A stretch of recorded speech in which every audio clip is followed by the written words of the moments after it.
Tasty పొంగడాలను చేసేసుకుందామా మరి? అయితే చూసేసేయండి మరి. హాయ్, హలో, నమస్తే. అందరూ ఎలాగున్నారు ఫ్రెండ్స్, బాగున్నారా? నేనైతే చాలా బాగున్నాను. మీ అందరూ బాగోవాలని మనస్ఫూర్తిగా కోరుకుంటున్నాను. పండగ హడావిడి ఎక్కడి వరకు వచ్చింది ఫ్రెండ్స్? పండగకి అన్నీ చేసుకున్నారు కదా పిండి వంటలని. ఇంకా మన పండగ అయిపోలేదు కాబట్టి ఇప్పుడు పండగ కోసం నేను పొంగడాలు తయారు చేస్తానండి. సింపుల్గా ఎలా తయారు చేయాలో చూపించేస్తాను. మరి వచ్చేసండి మన కిచెన్లోకి. నేను హాఫ్ కేజీ రైస్ తీసుకున్నానండి. హాఫ్ కేజీ రైస్ తీసుకొని రాత్రి నానబెట్టుకున్నాను. రాత్రి నానబెట్టుకున్నట్టయితే కనుక పొద్దునకి బాగుంటాయి. అలాగే పొద్దున నానబెట్టుకున్నట్టయితే కనుక రాత్రికి బాగుంటాయి అనమాట చేసుకోవడానికి. వీటిని శుభ్రంగా కడుక్కున్నాను.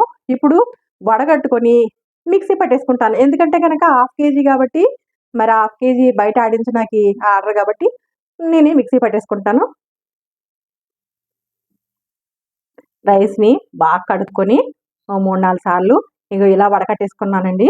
ఇప్పుడు మిక్సీ పట్టేసుకుంటాను. వాటర్ అంతా పోయినాక దీంట్లోనూ కొంచెం తడి పొడిగా ఉంటాయి కదా, మిక్సీ వేసేసుకుంటాను. ఇదిగోనండి, మనకు రైస్ బాగా ఇలా ఫిల్టర్ చేసి వడకట్టుకున్నాం కదా, ఇలాగా పొడి పొడిగా కొంచెం తడి తడిగా ఉన్నప్పుడే ఇప్పుడు మిక్సీ పట్టేసుకుందాం వీటిని, బియ్యాన్ని. ఇదిగోండి, ఇలా మిక్సీ పట్టేసుకున్నాను. ఈ మిక్సీ పట్టుకున్న దాన్ని ఇప్పుడు మనం జల్లించుకోవాలండి. ఇలాగా జల్లించుకొని మనం పిండిని ఇలాగెలా జల్లించుకొని చిన్న చిన్న మురుగులు లాంటివి ఉంటాయి కదా, అవన్నీ తీసేసుకోవాలన్నమాట.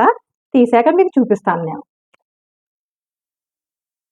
ఇదిగోండి, మనం ఇలా జల్లించుకున్నాం కదా, పిండిని అంతా వదికినికి ఇలా తీసుకొని, ఎందుకంటే దీంట్లో తడి ఉంటుంది కాబట్టి వదికి. మీకు మొరేలు చూపిస్తా అన్నాను కదా, ఇదిగో నాకు హాఫ్ కేజీ బియ్యంలో ఈ మొరేలు ఉన్నాయన్నమాట. ఈ పిండిని ఇప్పుడు పక్కన పెట్టేసుకుందాం. నేను హాఫ్ కేజీ రైస్ తీసుకున్నాను కదా, హాఫ్ కేజీ రైస్కి 300 గ్రామ్స్ బెల్లం తీసుకున్నానండి. ఒకవేళ మీరు ఎక్కువ వేసుకుంటే కనుక ఎక్కువ వేసుకోండి. ఇదిగో ఇలాగా బెల్లాన్ని చెదగొట్టుకొని ఒక కడాయి తీసుకున్నాను పాకం పట్టణాకి. స్టవ్ వెలిగించుకున్నాను. ఇప్పుడు ఈ కడాయిని స్టవ్ మీద పెట్టుకున్నాను. పెట్టుకుని కొంచెం వాటర్ అండి, ఎక్కువ వేసుకోకూడదు పాకానికి, అంతేనండి. కొంచెం వాటర్ వేసుకొని మనం బాగా కలుపుకుందాం.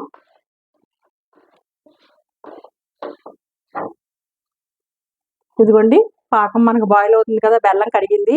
ఇప్పుడు పాకం ఎలాగా మనకు ఉండాలనేది ఒక బౌల్లోను వాటర్ తీసుకోవాలండి. వాటర్ తీసుకొని ఇదిగో మనకి చూడండి, ఈ పాకం ఇంకా అవ్వలేదు అనమాట, పూర్తిగా ఉండ అవ్వలేదు. ఇదిగో పూర్తిగా ఉండ అయితే కనుక అప్పుడు పాకం అయిపోయినట్టే. కొంచెం మళ్ళీ టైం తీసుకుంటుంది, ఒక్క నిమిషం. మళ్ళీ చూద్దామండి వేసి వాటర్లో.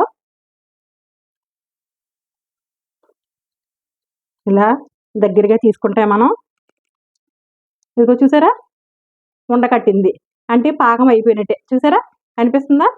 ఉండకట్టేసింది కదా. ఇప్పుడు పాకంలో మనం సిమ్లో పెట్టేసుకొని పిండి వేసేసుకుందాం. ఇదిగోనండి, మనం ఇలాగా ఆడించుకుని పెట్టుకున్నాం కదా రైస్, ఇలా వేసేసుకోవడమేనండి. స్టవ్ ఆఫ్ చేసేసుకొని ఈ పాకంలో ఇలా వేసేసుకోవడమే బియ్యం పిండి.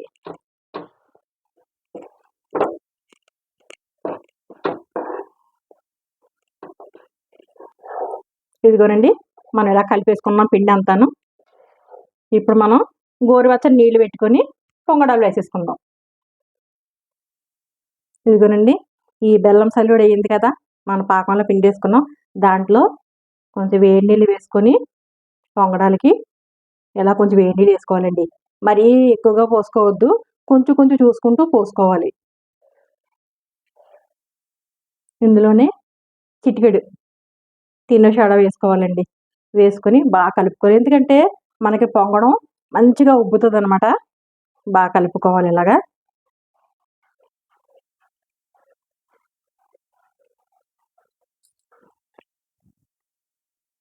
ఇంకా వాటర్ తక్కువ పోసుకొని ఈ కన్సిస్టెన్సీలో కలుపుకోవాలండి. మనం పాకం పట్టుకున్నాం కదా సలివిడిని. స్టవ్ వెలిగించుకున్నానండి, ఆయిల్ వేసుకున్నాను. ఆయిల్ హీట్ ఎక్కింది. ఇప్పుడు మనం పొంగడాలని వేసుకుందాం జాగ్రత్తగా ఆయిల్లోను. మనకి ఏ సైజ్ కావాలితే ఆ సైజ్. అదిగోండి, వేసుకున్నాం కదా మనం పొంగడం. ఇప్పుడు ఇలా టర్న్ చేసుకోవాలన్నమాట. ఇదిగో ఇంతే, ఇలా అన్నీ వేసుకోవడమే అండి. ఇదిగోనండి ఇలా తీసేసుకున్నాను. అలాగే ఒక్కొక్కటి వేసేసుకోవడమే. మరి మనం ఇంకోటి వేసుకుందామండి. మనకి ఏ సైజు కావాలితే ఆ సైజు, అంటే కొంచెం మూకుడి కొంచెం చిన్నది కదా, స్ప్రెడ్ అవుతుంది పొంగడం అని నేను ఒక్కొక్కటి వేసుకుంటున్నాను. పెద్ద మూకుడు పెట్టుకున్నామంటే అది వచ్చేసారా, మీడియం ఫ్లేమ్లో పెట్టుకొని చేసుకోవాలండి, లేదంటే లోపల ఉడకదు కదా. దీన్ని కూడా జాగ్రత్తగా టర్న్ చేసుకుందామండి. ఇదిగోనండి చూడండి ఎలా పొంగడం, ఎలా పొంగిందో. అన్నీ మనం ఇలా వేసేసుకోవడమే. మన టేస్టీ పొంగడాలు అయిపోయినాయండి. మనం డిష్ అవుట్ చేసుకుందాం. మరి ఇప్పుడు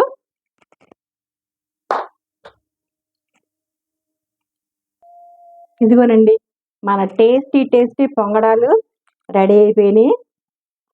చూసారా చూసారా ఎంత బాగా ఉడికిపోయిందో. సూపర్ టేస్ట్ ఉంటుందండి. ఇదిగో చాలా టేస్టీగా, చాలా చాలా సింపుల్గా చేసుకోవచ్చు కదా. మరి టేస్టీ పొంగడాలు చాలా ఈజీగా తయారు చేసుకోవచ్చు కదా. తెలియని వాళ్ళు కూడా చేసుకోవచ్చు అండి. ఇలాగా చాలా సింపుల్గా, చాలా ఈజీగా, చాలా టేస్టీగా ఉంటాయి. మరి చేశాక మరి తిని చూపించాలి కదా. అంతకన్నా ముందు ఫస్ట్ టైం కనుక నా ఛానల్ చూసినట్టయితే లైక్ చేయండి, షేర్ చేయండి, సబ్స్క్రైబ్ చేసుకోండి ఫ్రెండ్స్. పక్కనున్న బెల్ బటన్ టచ్ చేయండి. టచ్ చేసినట్టయితే కనుక ఆల్ అని వస్తుంది. మీరు టచ్ చేసినట్టయితే కనుక ఆల్ కూడా టచ్ చేసినట్టయితే నేను పెట్టిన ప్రతి వీడియో కూడా నోటిఫికేషన్ రూపంలో వస్తుంది ఫ్రెండ్స్. మరి చూసారు కదా టేస్టీ పండగ స్పెషల్ పొంగడాలు చాలా టేస్టీగా ఉంటాయండి. మీ ఎదురుగుండా ఇచ్చి చూపించాను కదా.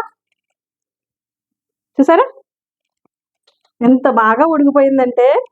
మరి మీరేలాగే ట్రై చేసుకుంటున్నారా? చేసేసేయండి. టేస్టింగ్ టైం కాబట్టి వా చాలా సూపర్గా ఉందండి. చూసారా చక్కగా ఎంత బాగుందో, లోపలంతా ఉడికిపోయి చాలా టేస్టీగా ఉంది, చాలా ఎమ్మీగా ఉంది. మరి మీరు కూడా ఇలా ట్రై చేసి మీకు ఎలా కుదిరిందో కామెంట్ సెక్షన్లో పెట్టండి. మరి ఒక రెసిపీతో మీ ముందుకు వస్తుంది మీ నిషా. మరంతవరకు సెలవు friends. Bye friends. If you try, you just might get a little bit of trouble, KNIF